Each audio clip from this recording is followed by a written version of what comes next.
Chers amis français et américains, j'inaugure aujourd'hui une chronique de la seconde procédure de destitution du président Donald Trump. 26 janvier 2021, que s'est-il passé hier à Washington? Deux événements importants.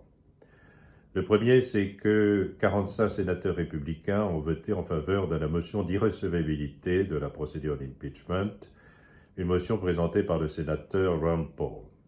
45 sénateurs et donc 5 sénateurs républicains ont rejoint les démocrates.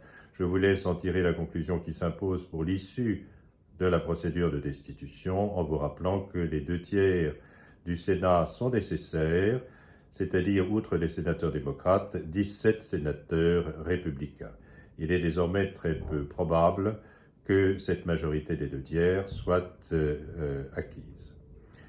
Et le second événement important qui doit être souligné, c'est que le président de la Cour suprême des États-Unis, le président John Roberts, ne siégera pas comme il l'avait fait précédemment pour le premier procès en impeachment. Il ne siégera pas et les débats seront donc présidés par un sénateur démocrate, doyen du Sénat, Patrick Leahy, avocat renommé, rompu à la vie parlementaire, mais qui présente le défaut majeur de ne pas être un magistrat indépendant. Or, la Constitution des États-Unis est très claire.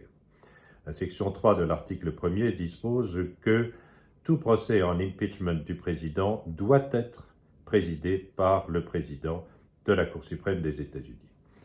Et donc, la conséquence, c'est que ce procès qui va se dérouler sera tout simplement le procès d'un citoyen américain et non pas du président des États-Unis, comme l'exige la Constitution.